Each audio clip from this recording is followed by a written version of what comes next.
The throw, not in time.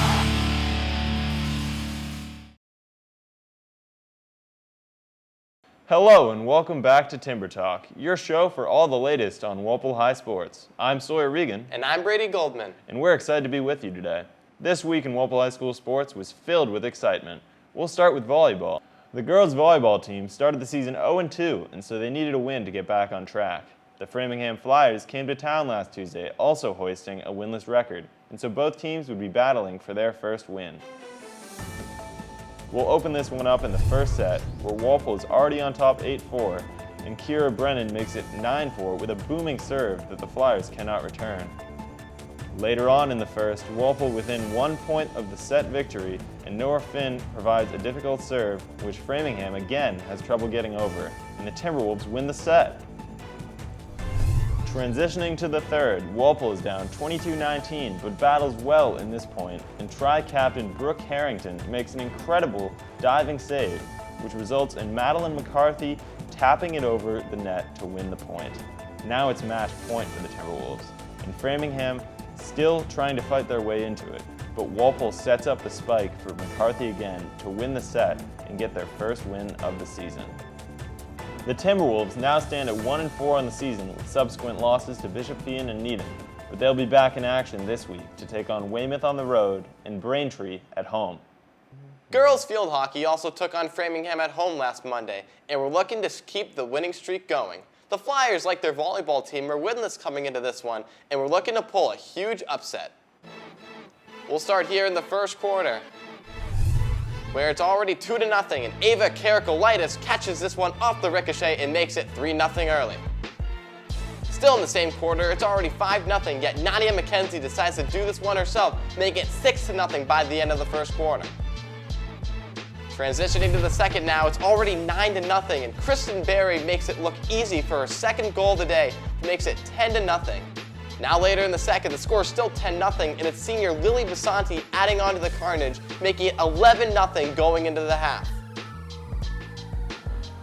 We skip to the fourth quarter here, where Emily Meehan receives the pass of Caitlin Hanwork and notches her first varsity goal, making it 16-0. And that's where the score would stay until the end of the game. Now get ready for the numbers, guys. Walpole had 2 hat tricks, each by Kendall Cusack and Ava Karakolaitis. 2 goals from Caroline Hanwork and 2 goals from Kristen Berry, and had 6 other players score a goal of their own. Walpole earns the blowout in their shutout, keeping their undefeated streak alive. The team is currently a perfect 5-0 and will host Braintree at 7 o'clock on Thursday, followed by Bishop Feion on the 22nd, Brookline on the 25th on the road at 4 p.m., and then Newton North at the end of the month at 7 o'clock. That will be a great game indeed. The cross-country team had their first meet last Wednesday, and thanks to strong performances from captain Luke Zahurik with a first-place time of 13:26 and a huge pack, the team was able to best the Flyers 19-44 at home. They'll host Brookline and Wellesley next week, which will be fierce competition for the squad. The swim and dive team lost to Wellesley on Tuesday, but rebounded well against Braintree, winning 98-55. With that win, Daniel Lee, Mayank Shah, Tanay Singh, Cashian Diamond, Faith Cullen, and Amaya Kulkarni all qualified for states. Boys soccer fell to Milton by a final of 2-1 last Tuesday, and then to Framingham 10-0. The boys will look for their first win this week when they go on the road to play Norwood, host Needham on Tuesday, and host Weymouth on Thursday. Girls soccer lost to Milton by a 2-0 final last Tuesday, but tied Framingham 1-1. They'll also look for their first win this week when they travel to Needham on Tuesday and travel to Weymouth on Thursday. The football team hosted Foxborough on Friday, looking for their first win after they were shut out by KP the week before. However, Foxborough is very tough competition. Coming off back-to-back Division V Super Bowl appearances, the Warriors were looking for vengeance against Walpole, who beat them in a nail-biting 21-18 contest last season. We'll open this one up in the first quarter where Walpole already trails 7-0. But Blake Pileski finds Cole Brennan for a 13-yard catch and run on 3rd and 11 to keep the drive alive. Now on that same drive, Blake Pileski fools everybody on 3rd and 1 and runs it in himself to tie the game up at 7.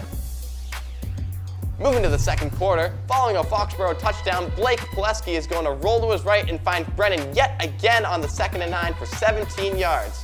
However, Walpole would come up empty on that drive and go into the half down 21-7. Switching to the fourth now, Walpole now down 27-7, but Blake Pileski steps up in the pocket and finds junior Aiden Hoyle diving into the end zone for the touchdown to make it 27-14. Later in the fourth, Pileski finds Griffin McCarthy for 16 yards and Walpole still hanging in there with around 1.5 minutes left to play. 2 plays later, Pileski again fires a strike to the back of the end zone, hooking up with Aiden Hoyle for a spectacular grab. Walpole would fail to get the onside kick, however, and so they would lose by a 27-21 final after a late comeback attempt to drop to 0-2. As you can see on your screen right now, Blake Pileski, a pretty okay day, had 113 yards, 3 total touchdowns, did throw 2 interceptions, which were pretty costly for the Timberwolves, but Aiden Hoyle having himself a career day, getting 2 catches for 2 touchdowns, and Walpole with 84 rushing yards. Meanwhile, Foxborough, Ryan Foley had 2 rushing touchdowns for them, and 169 total yards rushing for all of their running backs. Looking ahead now, Walpole goes on the road against Natick at 6:30 on the 19th this Friday, again followed by Wellesley on the 26th at 6:30, Needham on the road just before Columbus Day, and right after the break, Walpole will take on Milton at 6:30 p.m. at home. Finally, new athletic director David St. Martin stopped by the Timber Talk news set to answer some questions that many people have regarding the athletic department. Brady sat down with the new AD, and he got some excellent answers. Today we're here with Mr. St. Martin, the new athletic director here at Walpole High School. Mr. St. Martin, how are you doing today? I'm doing well, thanks. Thanks Good. for having me. Nice. So I'm just going to open up with a few series of questions, just get to know about you, since you are very new here for the athletic director role. So first of all, how's the job going so far at Walpole High School regarding being the athletic director? It's going great. I mean, I really love the new position. It's a lot different than teaching. I'm busy, but I like being busy. Yep. And going out to see all the different sporting events and talking to all the kids and the coaches. I really like it. I really enjoy it. Yeah. Good. Don't mind me asking, what do you expect to see from our teams this year? Because it's a lot different. We have a lot of new seniors coming in, a lot of new freshmen. What do you expect for the new teams this year?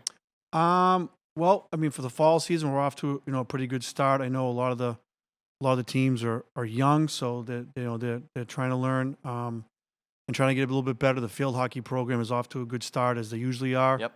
And then I had to hire 5 winter coaches this summer, so hopefully we'll get them off to a good start. And usually our spring sports have been really good the last few years, so just hope to continue that. Awesome. What are some of the changes that you plan to implement for the 25-26 school year? Well, one thing we added is a home student pass. So for $80, they can go to any game that we charge. Just the upfront fee that they can get into any game that we charge.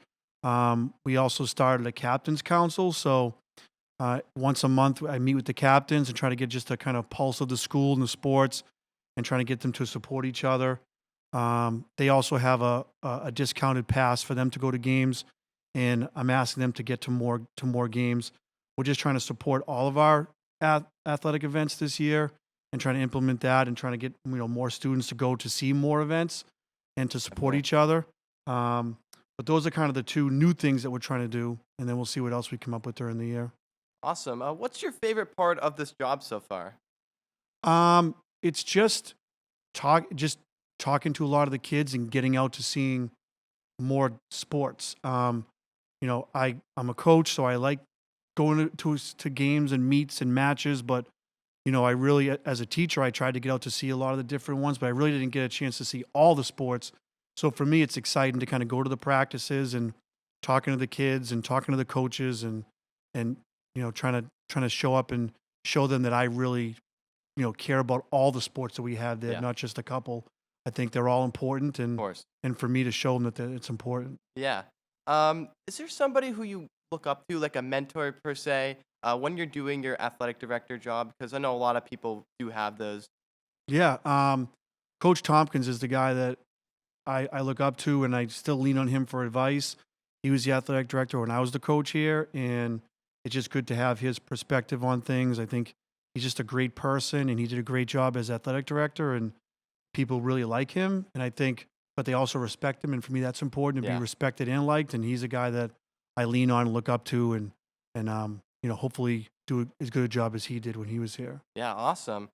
So there's been a lot of construction, obviously, at Walpole High School so far in the last year, specifically the gym. Do you have an update by any chance on the progress of it? And do you, by chance, know exactly when it's going to open? Yeah, I mean, I was told last week in a meeting that they're on schedule, which they've been on schedule on their dates. So January 1st, we're supposed to be fully in there. We're gonna move into that space hopefully over Christmas break, and then January 1st, we should be in there, and then hopefully I think a couple days later, January 6th maybe, is our first home game there. So it's Nice. supposed to be ready. It's gonna be really nice. I think it's gonna be a game changer for our programs, and just to have that space. Nothing against our old gym. I coached in it, but it's just really small, and be able to fit more people and Yeah. be a little bit bigger and create a better environment. So. Yeah, awesome. Lastly, picture Walpole High School in 5 years. What is your vision of what the sports will look like? It's a great question. I mean, for me, in 5 years, I want all of our teams supporting each other, creating a positive environment here. Being successful, but success can be, different for different teams. One team's their success is probably making the state tournament and getting deep in the state tournament, where another team where it's young, they got better as the year went on. So as long as in 5 years that the students are supporting each other, all the coaches are supporting each other, and that can be, I consider would be a success for here at Walpole. So. All right, great. Always great to hear. Well, that's going to do it for our questions. Thank you so much for joining us today. It was a pleasure to have you. Yeah, thanks for having me. And that's going to do it for us tonight. I'm Brady Goldman, And I'm Sawyer Regan. and we thank you for tuning in once again. We'll be back next week to cover all the important scores and stories around Walpole High sports.